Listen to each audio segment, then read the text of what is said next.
Paris Olympic start ಆಗಿದ್ರಿಂದ ಪ್ರಪಂಚದಲ್ಲಿರೋ ಎಲ್ಲರ ಅಟೆನ್ಷನ್ನು ಒಂದು ಲೆಕ್ಕಕ್ಕೆ ಒಲಿಂಪಿಕ್ ಕಡೆನೇ ಇರುತ್ತೆ. ಈ ಸ್ಪೋರ್ಟ್ಸು ಅದ್ರಲ್ಲಿ ನಡೀತಾ ಇರೋ ಕಾಂಪಿಟೇಷನ್ಸು ಆ್ಯಂಡ್ ಅದ್ರಲ್ಲಿ ಬರ್ತಾ ಇರೋ ರಿಸಲ್ಟ್ ಇದೆಲ್ಲದನ್ನು ನೀವೆಲ್ಲರೂ ಫಾಲೋ ಮಾಡ್ತಾನೆ ಇರ್ತೀರ. ಬಟ್ ನಾವು ಇವತ್ತಿನ ವಿಡಿಯೋದಲ್ಲಿ ಇದು ಯಾವುದನ್ನು ಮಾತಾಡೋದಿಲ್ಲ. ಬದಲಿಗೆ ಅದರ ಓಪನಿಂಗ್ ಸೆರೆಮನಿಯಲ್ಲಿ ಆದಂಥ ಅಟ್ರಾಸಿಟೀಸ್, ಅವರು ಆ್ಯಕ್ಚುಲಿ ಏನೆಲ್ಲ ಮಾಡಿದ್ರು ಆ್ಯಂಡ್ ಅದು ಯಾವ ರೀತಿ ಎಲ್ಲ ಪಿಕ್ಚರೈಸ್ ಆಗ್ತಾ ಇದೆ ಆ್ಯಂಡ್ ಎಷ್ಟೆಲ್ಲ ಜನರು ಅದಕ್ಕೆ ಅಪೋಸ್ ಮಾಡ್ತಾ ಇದ್ದಾರೆ. ಓಕೆ, ಇಷ್ಟೆಲ್ಲ ಅಪೋಸ್ ಮಾಡ್ತಿದ್ದಾರೆ ಅಂದರೆ ಆ ರೀತಿಯಲ್ಲಿ ಏನು ನಡೀತು ಅಲ್ಲಿ ಅನ್ನೋದನ್ನೇ ಇವತ್ತಿನ ವಿಡಿಯೋದಲ್ಲಿ ಮಾತಾಡ್ತಾ ಇದ್ದೀವಿ. ಒಲಿಂಪಿಕ್ಗೆ ಅದರದೇ ಆದ ಸ್ಟ್ರಾಂಗೆಸ್ಟ್ ಹಿಸ್ಟ್ರಿ ಇದೆ ಅನ್ನೋದು ನಮ್ಗೆಲ್ಲರಿಗೂ ಗೊತ್ತೇ ಇದೆ. ಆ್ಯಂಡ್ ಇದುವರೆಗೂ ನಡ್ಕೊಂಡು ಬಂದ ಒಲಿಂಪಿಕ್ಕಲ್ಲೂ ಕೂಡ ಅದಕ್ಕೆ ಅಷ್ಟೇ ರೆಸ್ಪೆಕ್ಟ್ಫುಲ್ ಆಗಿ ನಡೆಸ್ಕೊಂಡು ಬಂದಿದ್ದಾರೆ. ಸೊ ಈ ಒಲಿಂಪಿಕ್ ಅನ್ನೋದು ಪ್ರತಿ ಒಂದು ಸರಿನೂ ಒಂದೊಂದು ಕಂಟ್ರಿ ಅಂಡರಲ್ಲಿ ಒಂದೊಂದು ಕಂಟ್ರಿ ಅದನ್ನು ಮ್ಯಾನೇಜ್ ಮಾಡಿ ನಡೆಸ್ಕೊಡ್ತಾ ಹೋಗುತ್ತೆ. ಸೊ ಆ ರೀತಿಯಲ್ಲಿ ಈ ಸರಿ ಪ್ಯಾರಿಸ್ ಗೌರ್ಮೆಂಟ್ ಬಂದು ಅದನ್ನು ಪ್ಯಾರಿಸಲ್ಲಿ ಬಂದು ಈ ಒಲಿಂಪಿಕ್ ನಡೀತಾ ಇದೆ. ಇದೊಂದು ರೀತಿಯಲ್ಲಿ ಒಂದು ಪ್ಲಸ್ ಪಾಯಿಂಟ್ ಅಂತ ಹೇಳ್ಬೋದು. ಯಾರಿಗೆ ಅಂದರೆ ಆ ಯಾವ ಕಂಟ್ರಿಯಲ್ಲಿ ಇದು ನಡೆಯುತ್ತೋ ಅವರಿಗೆ. ಯಾಕಂದರೆ ಈ ವಿಷಯದಲ್ಲಿ ಹೇಗಪ್ಪ ಅಂತಂದರೆ, ಈ ಸ್ಪೋರ್ಟ್ಸ್ ನಡೆಯುತ್ತೆ, ಅಲ್ಲಿ ಕಾಂಪಿಟೇಷನ್ ನಡೆಯುತ್ತೆ, ಇದೆಲ್ಲ ಒಂದು ಕಡೆ ಆದರೆ ಆ ಒಲಿಂಪಿಕ್ ಓಪನಿಂಗ್ ಸೆರೆಮನಿ ಅಂತ ಒಂದಿದೆ. ಅಂದರೆ ಈ ಉದ್ಘಾಟನಾ ಕಾರ್ಯಕ್ರಮ ಅನ್ನೋದೇನಿದೆ ಅದಿದು ಇದರಲ್ಲಿ ಒಂದು ರೀತಿಯಲ್ಲಿ ಅದೊಂದು ಹೈಲೈಟ್ ಪಾಯಿಂಟ್ ಅಂತ ಹೇಳ್ಬೋದು. ಯಾಕೆ ಅಂದರೆ ಯಾವ ಕಂಟ್ರಿಯಲ್ಲಿ ನಡೆಯುತ್ತೋ ಅವರು ಅವರ ಕಲ್ಚರಲ್ ರೆಪ್ರೆಸೆಂಟೇಷನ್ನ ಅಲ್ಲಿ ಮಾಡ್ಕೋತಾರೆ. ಅವರ ಕಂಟ್ರಿಯಲ್ಲಿರುವಂಥ ಅವರ ಕಲ್ಚರಲ್ಲಿರುವಂಥ ಯಾವುದೆಲ್ಲ ಪಾಸಿಟಿವ್ ವಿಷಯಗಳಿದೆಯೋ ಅದನ್ನೆಲ್ಲದನ್ನು ವರ್ಲ್ಡಿಗೆ ತೋರಿಸೋದಕ್ಕೆ ಅವರಿಗೆ ಒಂದು ಬಿಗ್ಗೆಸ್ಟ್ ಪ್ಲಾಟ್ಫಾರ್ಮ್ ಅಂತ ಹೇಳ್ಬೋದು.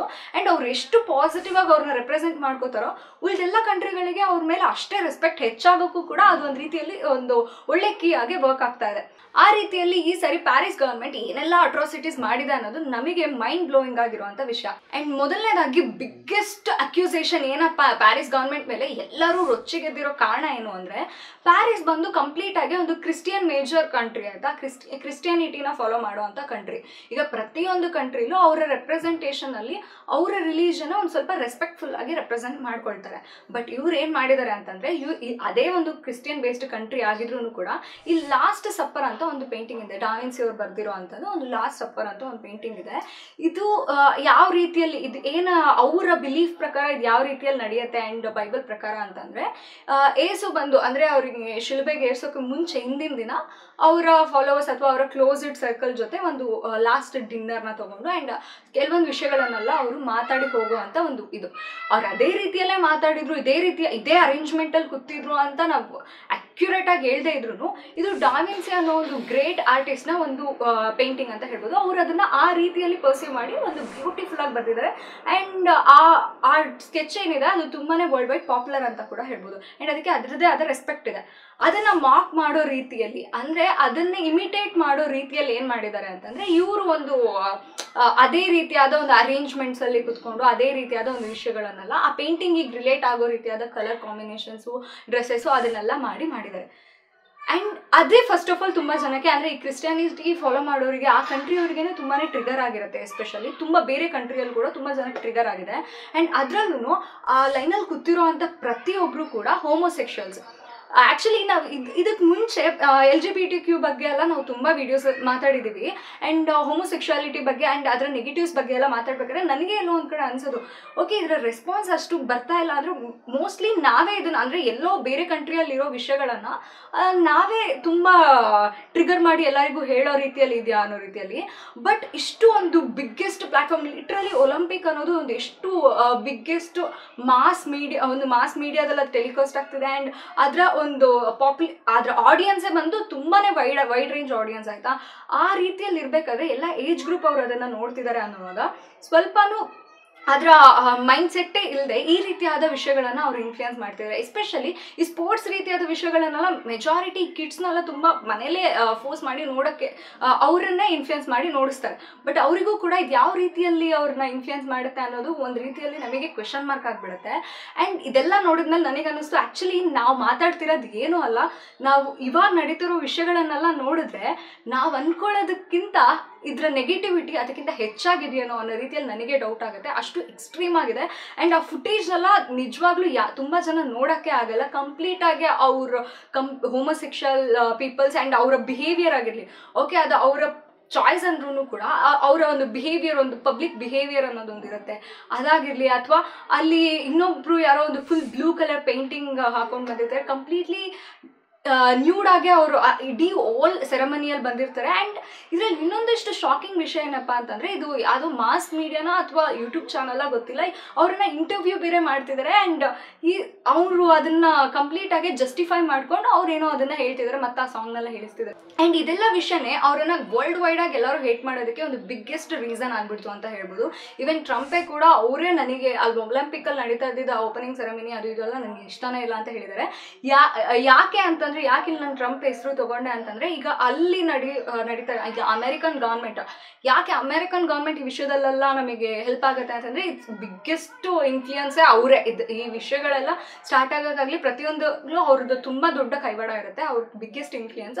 ಬಟ್ ಹಾಗಿರ್ಬೇಕಾದ್ರೂ ಕೂಡ ಟ್ರಂಪ್ ಬಂದು ಅಲ್ಲಿ ಒಂದು ರಿಪಬ್ಲಿಕ್ ಆ್ಯಂಡ್ ಡೆಮೊಕ್ರೆಟಿಕ್ ಅಂತ ಎರಡು ಪಕ್ಷಗಳಿರುತ್ತೆ ಅಲ್ವಾ, ಅದರಲ್ಲಿ ಟ್ರಂಪ್ ಬಂದ್ಬಿಟ್ಟು ಇದನ್ನೆಲ್ಲದನ್ನು ಫಾಲೋ ಮಾಡದೆ, ಅಂದರೆ ಅವ್ರು ಸ್ವಲ್ಪ ರಿಲಿಜಿಯಸ್ಟಿಕ್, ಅಂದರೆ ಅವರ ರಿಲಿಜನ್ನ ಫಾಲೋ ಮಾಡೋ ರೀತಿಯಾದ ಒಬ್ಬ ವ್ಯಕ್ತಿ. ಆ್ಯಂಡ್ ಅಲ್ಲಿರೋಂಥ ಅನದರ್ ಪಕ್ಷ ಏನಿದೆ ಅವ್ರು ಬಂದು ಕಂಪ್ಲೀಟಾಗಿ ಇದನ್ನೆಲ್ಲ ಫಾಲೋ ಮಾಡೋ ರೀತಿಯಾದ, ಇದನ್ನೆಲ್ಲದನ್ನು ಪ್ರಮೋಟ್ ಮಾಡೋ ರೀತಿಯಾದ ವ್ಯಕ್ತಿಗಳು. ಸೊ ಈ ರೀತಿಯಾದ ಅಲ್ಲೇ ಅಷ್ಟು ಬಿಗ್ಗೆಸ್ಟ್ ಒಂದು ಕನ್ಫ್ಯೂಷನ್ಸು, ತುಂಬ ಜಗಳಗಳು ಅವೆಲ್ಲ ತುಂಬ ನಡೀತಾ ಇದೆ, ವಾಗ್ವಾದಗಳೆಲ್ಲ. ಇನ್ನೊಂದು ವಿಷಯ ಏನು ನಡೆದಿದೆ ಅಲ್ಲಿ ಅಂತಂದರೆ, ಈ ಬಾಕ್ಸಿಂಗ್ ಕಾಂಪಿಟೇಷನ್ ಏನೋ ಒಂದು ನಡೆದಿದೆ, ಕುಸ್ತಿ ಬಾಕ್ಸಿಂಗ್ ಕಾಂಪಿಟೇಷನ್ ಥರ ಒಂದು ನಡೆದಿದೆ. ಆ್ಯಂಡ್ ಅದರಲ್ಲಿ ಈ ವಿಮೆನ್ಸ್ ಫೈಟಿಂಗ್ ಏನಿದೆ ಅದರಲ್ಲಿ ಫೈಟ್ ಮಾಡಿದ ಒಂದು ಅಲ್ಜೀರಿಯನ್ ಕಂಟ್ರಿ ಒಬ್ಬರು ವಿಮೆನ್ ಒಬ್ರು ಇದ್ದಾರೆ. ಆ್ಯಂಡ್ ಅವರು she is not actually women ಅನ್ನೋದೇ ಒಂದು ಬಿಗ್ಗೆಸ್ಟ್ ಪ್ರಾಬ್ಲಮ್ ಆಗಿಬಿಟ್ಟಿದೆ ಈಗ. ಅಂದರೆ ಈ ಕಾಂಪಿಟೇಷನ್ಸಲ್ಲೆಲ್ಲ, ಅಂದರೆ ಈ ಥರ ಇಂಟರ್ನ್ಯಾಷನಲಿ ಒಲಿಂಪಿಕ್ಸಲ್ಲಿ ಈ ರೀತಿಯಾದಲ್ಲೆಲ್ಲ ನಡಿಬೇಕಾದ್ರೆ ಹೆಲ್ತ್ ಚೆಕಪ್ ಅನ್ನೋದು ಎಲ್ಲ ರೀತಿಯಾದ ಚೆಕಪ್ಸ್ನ ಅವ್ರನ್ನ ಮಾಡ್ತಾರೆ. ಅಲ್ಲಿ ಫಿಟ್ ಆಗಿದಾರ ಅವರು, ಈ ಕ್ರೈಟೀರಿಯಾದಲ್ಲಿ ಬರ್ತಾರ ಅನ್ನೋ ರೀತಿಯಲ್ಲಿ ಎಲ್ಲ ಚೆಕಪ್ಸ್ ಮಾಡ್ತಾರೆ. ಆ ರೀತಿಯಲ್ಲಿ ಚೆಕ್ ಮಾಡಿದ್ರಲ್ಲಿ ಅವರಿಗೆ XY ಕ್ರೋಮೋಸೋಮ್ ಪ್ರೆಸೆಂಟ್ ಇರೋದು ಗೊತ್ತಾಗಿದೆ. ಸೊ XY ಕ್ರೋಮೋಸೋಮ್ ಇದೆ ಅಂತಂದ್ರೆ ಈಗ ಆ್ಯಕ್ಚುಲಿ ಫೀಮೇಲ್, ಇದೆಲ್ಲ ಒಂದು ಸ್ವಲ್ಪ ಸೈನ್ಸ್ ಕ್ಲಾಸಿಗೆ ನಾವು ಹೋಗಬೇಕಾಗುತ್ತೆ ಸ್ಕೂಲ್ ಟೈಮಲ್ಲಿ. ಯಾಕಂದರೆ ಇದರಲ್ಲಿ ನಾರ್ಮಲ್ ಆಗಿ ತುಂಬ ಜನರಲ್ ಆಗಿ ನಮಗೆ ಗೊತ್ತಿರೋ ವಿಷಯ. ಯಾಕಂದರೆ ವಿಮೆನ್ಸ್ ಅಂದಿದ ತಕ್ಷಣ ಅವರಿಗೆ XX ಕ್ರೋಮೋಸೋಮ್ ಇರುತ್ತೆ, ಮೆನ್ಸ್ ಅಂದಿದ ತಕ್ಷಣ ಅವರಿಗೆ XY ಕ್ರೋಮೋಸೋಮ್ಸ್ ಇರುತ್ತೆ ಅಂತ. ಸೊ ಈ Y ಕ್ರೋಮೋಸೋಮ್ ಏನಿದೆ ಇದೊಂದು ರೀತಿಯಲ್ಲಿ ಟೆಸ್ಟೋಸ್ಟೆರಾನ್ನ ನಮಗೆ ಎಕ್ಸ್ಟ್ರೀಮ್ ಆಗಿ ಪ್ರೊಡ್ಯೂಸ್ ಮಾಡುತ್ತೆ ಮೆನ್ಸಲ್ಲಿ. ಸೊ ಅವ್ರು ತುಂಬಾ ಸ್ಟ್ರಾಂಗ್ ಆಗಿರ್ತಾರೆ, ಫಿಸಿಕಲಿ ಅವ್ರಿಗೆ ತುಂಬಾ ಡಿಫ್ರೆನ್ಸ್ ಇರುತ್ತೆ ಏನೇ ಇದ್ರು ಅಲ್ವಾ. ಸೊ ಈ ರೀತಿಯಲ್ಲಿ ಇರಬೇಕಾದ್ರೆ ಅವ್ರಿಗೆ XY ಕ್ರೋಮೋಸೋಮ್ ಇದೆ, ಬಟ್ ಅವ್ರು ವಿಮೆನ್ ಜೊತೆ ಅವ್ರನ್ನ ಕಾಂಪೀಟ್ ಮಾಡಿಸಿ ಆ್ಯಂಡ್ ಅವರು ಹೊಡೆದಿರೋದ್ರಲ್ಲಿ ಲಿಟ್ರಲಿ ಇವರಿಗೆ ನನ್ನ ಲೈಫಲ್ಲಿ ಈ ರೀತಿ ಯಾರ ಹತ್ರನೂ, ಆ್ಯಕ್ಚುಲಿ ಇವರು ಕೂಡ ಚೆನ್ನಾಗಿ ಟ್ರೈನ್ ಮಾಡಿರೋದು, ತುಂಬ ಸ್ಟ್ರಾಂಗೆಸ್ಟ್ ಒಬ್ಬರು ಕಾಂಪಿಟೇಟರೇ. ಬಟ್ ಸ್ಟಿಲ್ ಅವರಿಗೆ ಅದನ್ನು ಹ್ಯಾಂಡಲ್ ಮಾಡ್ಕೊಳ್ಳೋಕ್ಕಾಗಲಿಲ್ಲ. ಆ್ಯಂಡ್ ಆ ರೀತಿಯಲ್ಲಿ ಅವ್ರು ಪ್ರತಿಯೊಬ್ಬರ ಜೊತೆನೂ ಅವ್ರು ಫೈಟ್ ಮಾಡಿ ಆ್ಯಂಡ್ ಅವರು ಹೋಗ್ಬಿಟ್ಟಿದ್ದಾರೆ. ಈಗ ಆ್ಯಕ್ಚುಲಿ ಬ್ರಾನ್ಸ್ ಪ್ಲೇಸಲ್ಲಿ ಏನೋ ಇದ್ದಾರೆ ಸಮಥಿಂಗ್ ಕೇಳಿದೆ ನಾನು. ಆ್ಯಂಡ್ ಈ ವಿಷಯ ಯಾಕೆ ಹೇಳಿದೆ ಅಂತಂದರೆ, ಇಲ್ಲಿ ವಿನೇಶ್ ಫೋಗಟ್ ಅನ್ನೋ ಇನ್ನೊಬ್ರು ಸ್ಪೋರ್ಟ್ಸ್ ಪರ್ಸನ್ನ ಇದೇ ರೀತಿಯಲ್ಲಿ ಜಸ್ಟ್ ಒಂದು 100 grams ಏನೋ ಅವರು ವೆಯ್ಟಲ್ಲಿ ವೇರಿಯೇಷನ್ ಇದ್ದಿದ್ದಕ್ಕೆ ಅವ್ರನ್ನ ರಿಜೆಕ್ಟ್ ಮಾಡಿದ್ದಾರೆ. But literally she is not even a women ಅನ್ನೋ ರೀತಿಯಲ್ಲಿ ಅವ್ರಿಗೆ Y ಕ್ರೋಮೋಸೋಮ್ ಪ್ರೆಸೆಂಟ್ ಇದ್ರೂ ಕೂಡ ಅವ್ರನ್ನ ಫೈಟ್ ಮಾಡೋಕ್ಕೆ ಅಲೋ ಮಾಡಿದ್ದಾರೆ. ಸೊ ಇವ್ರು ಓವರಾಲ್ ಆಗಿ ಏನು ಹೇಳಕ್ಕೆ ಬರ್ತಿದ್ದಾರೆ ಅನ್ನೋದೇ ಅಲ್ಲಿ ನಮಗೆ ಅರ್ಥ ಆಗಲ್ಲ.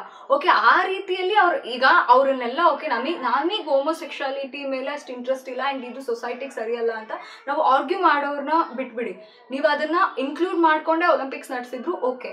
ಬಟ್ ಏನಂದರೆ ಅವ್ರವರಿಗೆ ಅಂತ ಒಂದು ಸಪ್ರೇಟ್ ಕ್ಯಾಟಗರಿ ಮಾಡೋದು ಒಂದು ಸ್ವಲ್ಪ ಆದರೂ ಅದು ಹಾನೆಸ್ಟಿವಿಟಿನ ತೋರಿಸುತ್ತೆ. ಆ್ಯಕ್ಚುಲಿ ಈ ರೀತಿಯಾದ ಈ ಮೆಡಿಕಲ್ ಚೆಕಪ್ಸೋ ಇನ್ನೊಂದು ಏನೋ ಮಾಡೋದೇ ಅವಶ್ಯಕತೆ ಇಲ್ಲ. ಸೊ ಇವ್ರು ಏನನ್ನು ಇಲ್ಲಿ ಟ್ರೈ ಮಾಡ್ತಿದ್ದಾರೆ ಅಂತಂದರೆ, ಇಷ್ಟು ದಿನ ಏನು ಹೇಳ್ತಿದ್ರು, ಆ್ಯಕ್ಚುಲಿ ನೋಡೋಕ್ಕೆ ವಿಮೆನ್ ಥರ ಇದ್ದರೆ ಅಥವಾ ನೋಡೋಕ್ಕೆ ಮೆನ್ ಥರ ಇದ್ದರೆ ಮಾತ್ರ ಅವ್ರು ಮೆನ್ ಅವ್ರ ವಿಮೆನ್ ಅಂತ ಆಗೋದಿಲ್ಲ.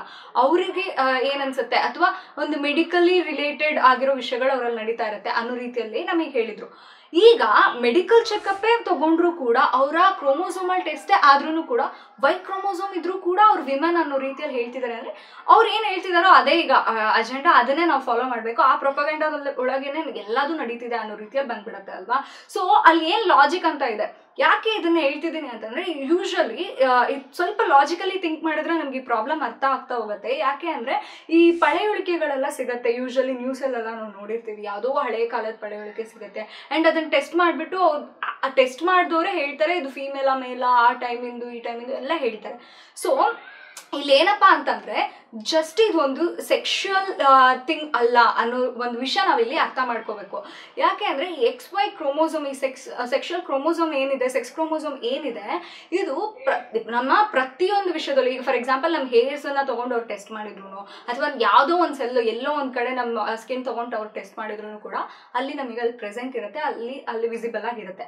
ಬಟ್ ಅದೆಲ್ಲ ಅದೇ ಲಾಜಿಕಲಿ ತಪ್ಪು ಅಂತ ಒಬ್ರು ಹೇಳ್ತಿದ್ದಾರೆ ಅಂದರೆ ನಾವು ಅವ್ರ ಜೊತೆ ಆರ್ಗ್ಯೂ ಮಾಡೋದು ಕೂಡ ಕಷ್ಟ. ಆ್ಯಂಡ್ ಅದೆಷ್ಟು ಎಕ್ಸ್ಟ್ರೀಮ್ ಆಗಿ ನೆಗೆಟಿವ್ ಆಗಿ ಇನ್ಫ್ಲೂಯೆನ್ಸ್ ಮಾಡ್ತಿದೆ ಸೊಸೈಟಿಯಲ್ಲಿ ಅನ್ನೋದು ಕೂಡ ಆಗ್ಬಿಡುತ್ತೆ. ಯಾಕಂದರೆ ಈ ಪರ್ಸನ್ ಬಂದು ಆ ಬಾಕ್ಸಿಂಗ್ ಸ್ಟೋರಿ ಹೇಳಿದ್ನಲ್ಲ, ಆ ಪರ್ಸನ್ ಬಂದು ಆ್ಯಕ್ಚುಲಿ ಅವ್ರು ಇಂಟರ್ಸೆಕ್ಸ್ ಅನ್ನೋ ರೀತಿಯಲ್ಲಿ ಯಾವುದೋ ಒಂದು ಕಡೆ ಆ್ಯಕ್ಚುಲಿ ಮೆಡಿಕಲ್ ರಿಪೋರ್ಟ್ ಅನ್ನೋ ಥರ ಹೇಳ್ತಿದ್ದಂತೆ.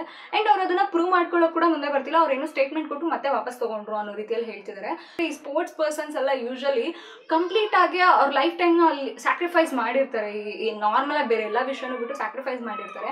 ಅವ್ರಿಗೆ ಅಷ್ಟು ದೊಡ್ಡ ಲಾಸ್ ಆದಾಗ, ಅಷ್ಟು ಇನ್ಜಸ್ಟಿಸ್ ಆಗಿ ಯಾರೋ ಒಬ್ರು ಬಿಹೇವ್ ಮಾಡಿದಾಗ, ಅಥವಾ ಏನೋ ಇವ್ರ ಅಜೆಂಡಾಗಳನ್ನು ಜನರಿಗೆ ಇನ್ಫ್ಲೂಯೆನ್ಸ್ ಮಾಡಬೇಕು ಅನ್ನೋದಕ್ಕೋಸ್ಕರ ಇದೆಲ್ಲದನ್ನು ಮಾಡಿದಾಗ ಎಷ್ಟು ಬುಲ್ಶಿಟ್ ಅನ್ಸುತ್ತೆ. ಇನ್ನೊಂದು ಯಾವುದೋ ಸ್ವಿಮ್ಮಿಂಗ್ ಕಾಂಪಿಟೇಷನಲ್ಲಿ, ವಿಮೆನ್ಸ್ ಕಾಂಪಿಟೇಷನಲ್ಲಿ ಮತ್ತೆ ಯಾರೋ ಒಬ್ರು ಮೆನ್ ಬಂದು ಕಾಂಪೀಟ್ ಮಾಡಿ ವಿನ್ ಮಾಡಿದ್ದಾರೆ. ಆ ಕಂಟ್ರಿ ಯಾರು ಅಂತ ನಾನು ಮರ್ತೋಗ್ಬಿಟ್ಟಿದ್ದೀನಿ, ಬಟ್ ವಿನ್ ಮಾಡಿದ್ದಾರೆ. ಅವ್ರು ಮೆನ್ಸ್ ಕಾಂಪಿಟೇಷನಲ್ಲಿ ಮಾಡ್ಬೇಕು 8th ಪ್ಲೇಸಲ್ಲಿ ಬಂದಿದ್ದಾರೆ. ಸೊ ವಿಮೆನ್ಸಿಗೆ ಬಂದ್ಬಿಟ್ಟು ವಿನ್ ಮಾಡ್ಕೊಂಡ್ಬಿಟ್ಟಿದ್ದಾರೆ.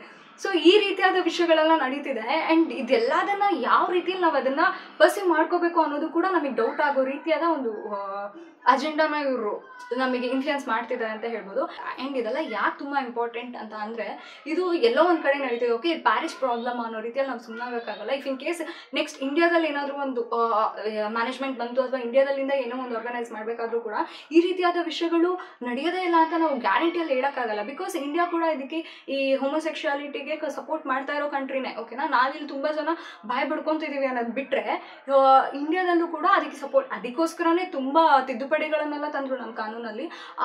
ಅಷ್ಟರ ಮಟ್ಟಿಗೆ ಇಂಡಿಯಾ ಕೂಡ ಸಪೋರ್ಟ್ ನೀಡಿರೋ ಅಂಥ ಕಂಟ್ರಿನೇ. ಸೊ ಹಾಗಿರ್ಬೇಕಾದ್ರೆ ನಾವು ಕೂಡ ಕಂಪ್ಲೀಟಾಗಿ ನಮಗೂ ಇಲ್ಲಿ ಪ್ರಾಬ್ಲಮ್ ಆಗುತ್ತೆ. ಬಟ್ ಏನು ಸ್ವಲ್ಪ ಕಣ್ಣಿಗೆ ಕಾಣೋ ದೂರದಲ್ಲಿದೆ, ನಾವು ಈಗಲೇ ಎಚ್ಚೆತ್ಕೋಬೇಕು ಅನ್ನೋದಕ್ಕೋಸ್ಕರನೇ ಈ ಎಲ್ಲ ವಿಚಾರಗಳನ್ನು ಹೇಳಿದೆ.